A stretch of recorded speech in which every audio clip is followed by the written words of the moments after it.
Yotox anti-moustique mooy aar mag ak ndaw ci bépp matu-matu yoo am na booy piis ci rido yére ak moustiquaire ak booy diw ci yaram. Val d'Afrique moo leen di may seen journal de la santé.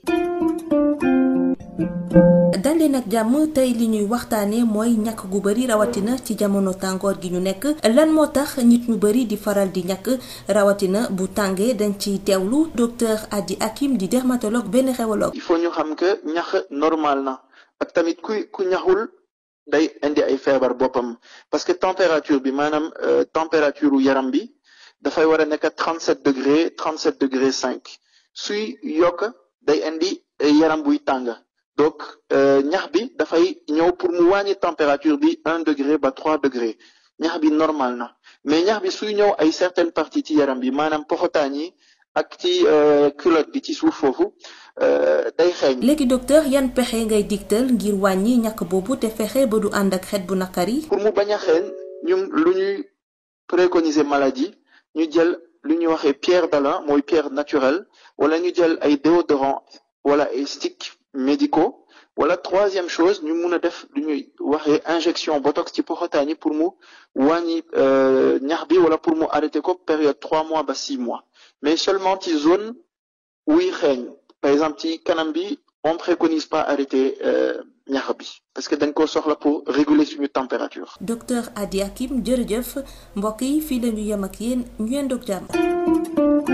Yotox anti-moustique mooy aar mag ak ndaw ci bépp matu-matu yoo am na booy piis ci rido yére ak moustiquaire ak booy diw ci yaram. Val d'Afrique moo leen doon may seen journal de la santé. Yotox anti-moustique pour le corps, les vêtements, les rideaux et draps vous protège contre les moustiques chez l'adulte et l'enfant. Val d'Afrique vous offre votre journal de la santé. Bonjour chers auditeurs, on s'intéresse aujourd'hui à la transpiration, notamment en cette période de forte chaleur. Pourquoi certaines personnes transpirent autant? La réponse du docteur Adi Hakim, dermatologue vénérologue. Alors, il faut savoir que c'est un processus qui est naturel, qui est physiologique.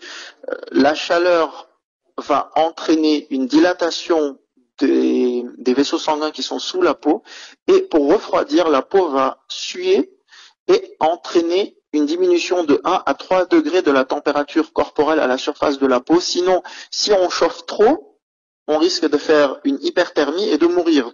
Raison pour laquelle la transpiration, elle est nécessaire et elle est importante. Mais alors, docteur, comment réduire cette transpiration? Donc, qu'est-ce qu'on devrait faire pour réduire cette transpiration? Nous, ce qu'on préconise, c'est de réduire la transpiration dans les zones où il y a une mauvaise odeur, c'est-à-dire au niveau des aisselles et au niveau du maillot.